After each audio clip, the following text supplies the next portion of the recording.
Here comes Pierce with 5 seconds left. Pierce with 3. Pierce with 2. Pierce thrown away at the horn.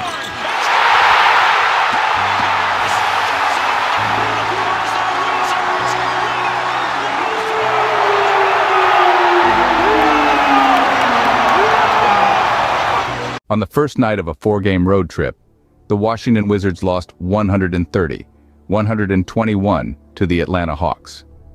Kyle Kuzma and Deni Avdija each scored over 20 points, but an explosive third quarter by the Hawks put the game out of reach.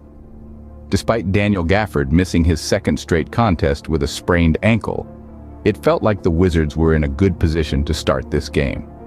With 10 minutes to go in the second quarter, the Wizards led the Atlanta Hawks 37-27.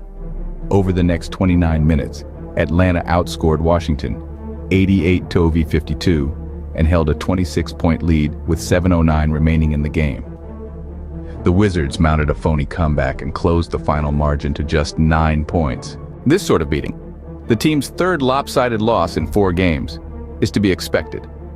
The roster was in bad shape the past few seasons, and the new management team traded away the most productive players on those rosters. That's step 1 in a rebuild. Step 2 is getting stomped on by teams competing for something.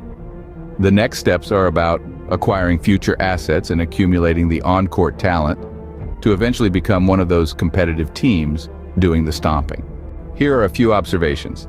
Deni Avdija erupted in the fourth quarter, going 7 for 7 from the floor, including a pair of step-back jumpers. It looked nice and showed he's put meaningful work into his game. Kyle Kuzma continued what's likely the most consistently efficient stretch of his career. Last night, he was 11 for 21 from the floor with 9 rebounds, 6 assists, and just 1 turnover. We're not going to talk about defense for anyone. Landry Shamet made shots in his first audition for other NBA teams while wearing a Wizards uniform.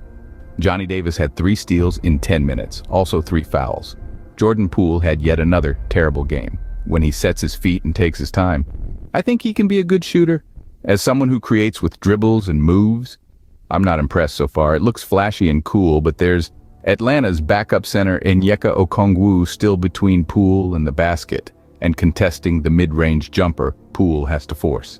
Poole must play better for the Wizards to be halfway competitive. I know this is a small sample size, so I'm going to give him more time before acknowledging that the Washington Wizards have a Poole problem.